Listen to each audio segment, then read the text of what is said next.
Hi, my name is Dr. Raymond Ho, Prince George Family Medicine resident, year one.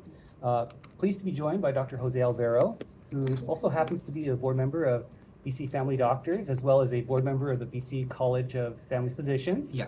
As well as a student representative for our cohort, and most importantly, our resupply Student lounge, student food lounge person. member, resupplier of food and sanity for on-call med students and residents. Yes. So I guess my first thought would be thank you. Really appreciate it. And I guess my first question is, do you ever sleep? Because it seems like you've got a lot on your plate.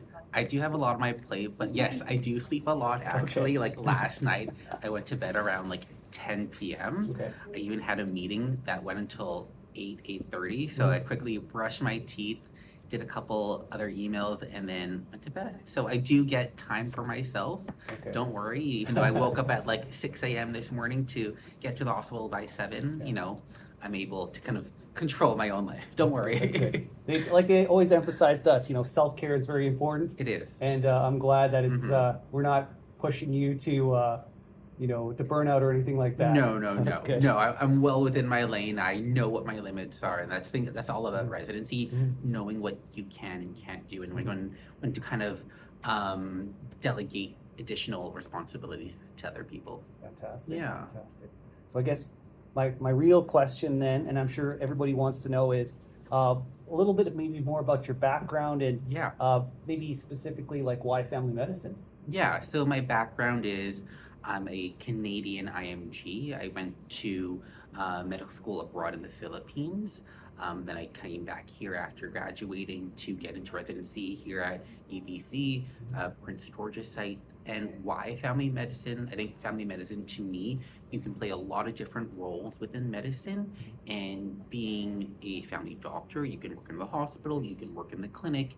And I really like that variety of work because it never keeps me bored. I'm always kind of entertained by on to kind of the next problem or the next patient.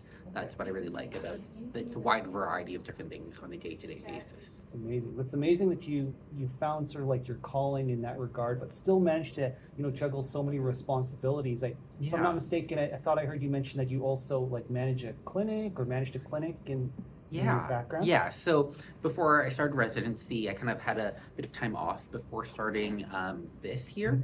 And during that time, or even up to today, I currently manage a specialist clinic down in Vancouver on West Broadway, right by VGH. And we have a respirologist there, and we also have an internist there as well. And so kind of when I'm not doing this here, I'm on my emailing, calling people to kind of manage all of that. That's amazing. Yes, Yeah. yes. Are you sure you're not like a superhero? I don't see a cape or anything, right? I wish, but no, I'm not. I'm not bionic either. Don't worry. Yeah. So I guess you could say on a personal level then, Yeah. like kind of what drew you to Prince George or like Northern Health in general? I think it just kind of rural medicine in general. I just really wanted to be adept at a wide variety of things. Being here in Prince George or any rural program, you're really exposed to a lot of different cases in a larger volume, I think, specifically because there are normally less learners, there's more responsibilities given to you, and as a result, you are put in a position where you're going to be more independent at an earlier rate. And that's what I want to do. I want to be more independent earlier on in my medical career, and I really think that Prince George will help with this. Excellent. Yeah, I have the exact same thoughts, right? Yeah. 2 years may seem like a lot of time when you're first starting residency or even before residency, but it goes by fast, and you want to feel as confident as possible at the end of it. Are you on sleep room 5058? No? Yeah, I totally agree with you. I just want to maybe feel as confident as possible at the end of those 2 years to be as trained with as much volume and diversity as patient population as you possibly can. It's so true. So don't get me wrong, like all the UBC sites are excellent. Yes. But I definitely think that's one of the strengths that Prince George brings to the table is I feel like they push you the at Northern program in general, I should say. They really push you faster and earlier compared to Mhm. perhaps our more urban sites Mhm. where they may be a bit more relaxed or a bit more, they may hold your hand a bit more Mhm. compared to out here. And just the way that the North is, right? There's an emphasis on self-sufficiency, Exactly. right? Because it's there aren't like in terms of like the way resources distributed, there is more emphasis on primary care For sure. as the one to sort of take on that responsibility, that load to be very, like I said before, self-sufficient, but also Mhm. sort of very well-rounded Yeah. in a lot of ways. But that doesn't mean that you can't sort of focus on a certain interest, right, No. within family medicine. Exactly. Even up here, we have GPAs, we have GP assists, Mhm. we have, you know, all the different specialties that fall under a family doctor. We have it available here, and it really depends on us as residents or us in the future what we want to do specifically. Mhm. We can always move into a different space down the line. Right. And like, for some of us that aren't as sure in our long-term plans or maybe what interests we might want to finally land on, that gives us a Yeah. little bit of that flexibility, right? Maybe Exactly. even up to that end of that 2 years or perhaps beyond to sort of say, I really want to sort of focus in this one area, Mhm. within the umbrella of family medicine, and you have that flexibility to follow your passion. Is what I'm Exactly. hearing, at least. Exactly. Yeah. You sort of mentioned a little bit earlier, or we touched on sort of your IMG roots, Yeah. right? As a Canadian studying abroad, Yeah. much like myself, uh, you know, so for me it was more about U.S. Training, and then for you is like Philippines. But I think you also Yeah. spent some time in the States as well, Exactly. learning. Yeah, so my educational career went like this. I Mhm. went to high school down in Port Moody, Mhm. down in the Tri-Cities of the Lower Mainland of BC. Mhm. I went to college in the States where I got my biochemistry degree from a school, liberal arts college down in California. Mhm. And then right after that, I went abroad for medical school in the Philippines. Okay, so you Yeah. have a lot I've kind of of jumped diversity, around, right? yeah. But, so you have a good view of like at least 2 or maybe 3 at this point different healthcare systems.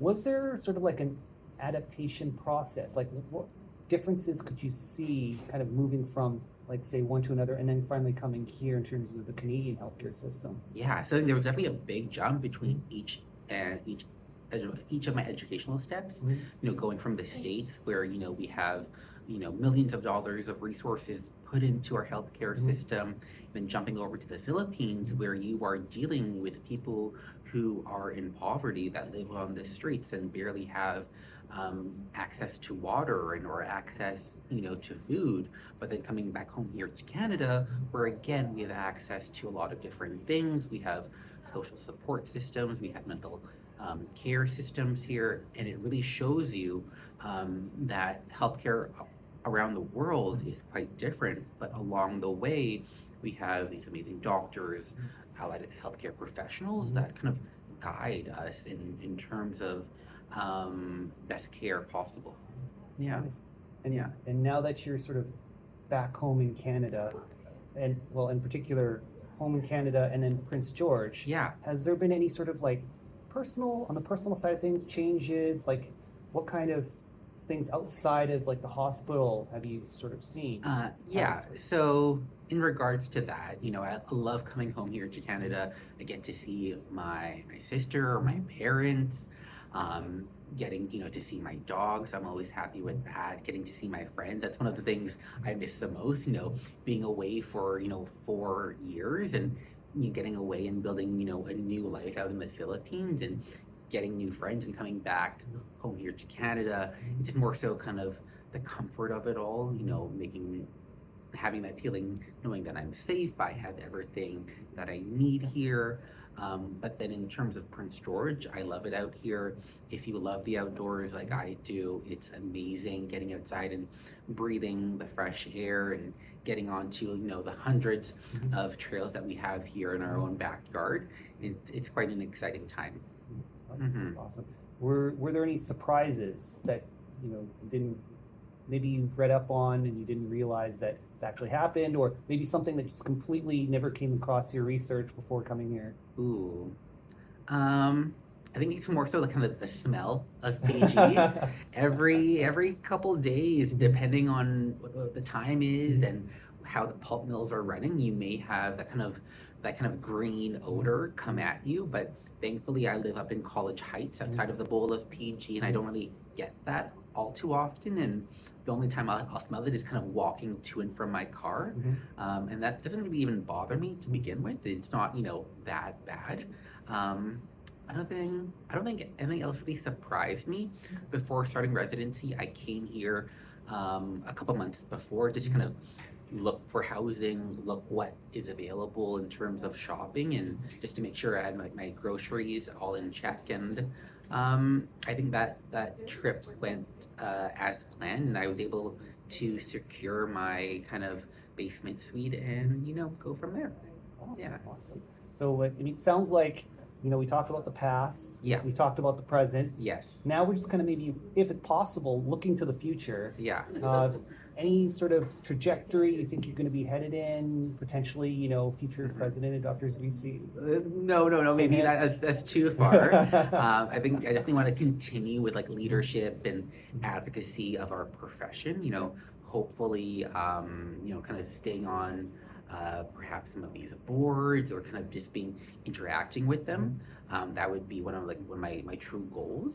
I think on the economic side of things, kind of driving change for better pay for doctors and different fee models is definitely kind of piques my interest for sure. That's wonderful. I'm Yeah. glad to hear that your plans will include just continuing to advocate for the rest of us. Yeah. I really appreciate that. Exactly. There's always things changing each and every month and each year. Changes are made, and hopefully I'll be there alongside many other doctors to kind of make sure that we are always in the best position possible. So my next sort of question, and a lot of our viewers are CARMS applicants or Yeah. future CARMS applicants, Yeah. perhaps even third-year students or undergrads that are looking to match into residency, and in particular perhaps family medicine Yes. as a residency. If you were to, let's say, go back in time and tell Jose Alvero from 1 year ago, Yes. any advice, despite him being very stressed out, is there any tips that you'd want to give him or any particular applicants? I think my number one tip would be, if you want to go to a specific site or a specific program, contact people who are currently in that program, contact the program or site director, and kind of build relationships from there. Getting them to know you, and you getting to know them, you'll be able to understand the culture, the environment, the people that you'll be with, the city that you'll be in, and from there, that may give you hopefully kind of the upper edge in terms of your application, because your foot is somewhat already in the door. That's some solid advice. Yeah. And I don't know if is there anything else that you wanted to talk about or promote? Perhaps there's something like in terms of one of the organizations that you're in that you'd like to encourage people to join, anything like that? Exactly. So each and every single year, all these organizations, whether it be BC Family Doctors or the BC College of Family Physicians, they will always put an email or a flyer asking for residents like myself or future leaders to come and apply, and in hopes we get a good representation of our of our wide province, just to make sure that we have voices across all regions and across all levels of medicine. And Yeah. just that actually kind of reminds me, there's a good mix of CMGs and IMGs here in terms of representation. Exactly. Us being IMGs, that doesn't necessarily preclude you from No. a position of leadership No. and representation. So I mean, that's always a good sign, because I'd say Prince George is probably one of the friendlier IMG sites, I think so. and has a lot of seats for both CMGs and IMGs, and True. we have a fantastic group here. So we probably encourage you guys to come over, come visit, Yeah. come for our events. A lot of it's posted on our Instagram if you want to check that out. I'll just post the link somewhere over here, right above Jose's head somewhere. You got it. Uh, Perfect. Again, thank you so much, Yeah. Jose. I really appreciate that. And if there's any questions, we also have our email that you can contact us at. Myself, Jose, and the other reps are always happy to hear about your questions, always happy to answer them. Any questions you might have about Prince George, general or residency, feel free to reach out and contact us. Yes. Awesome. Yeah. All right. Can't wait. See you soon, guys. Yeah, he'll answer Come to- most of them. Come to PG. We Yeah. need you all. Exactly. All right. Okay. See you guys. Thank you. Bye.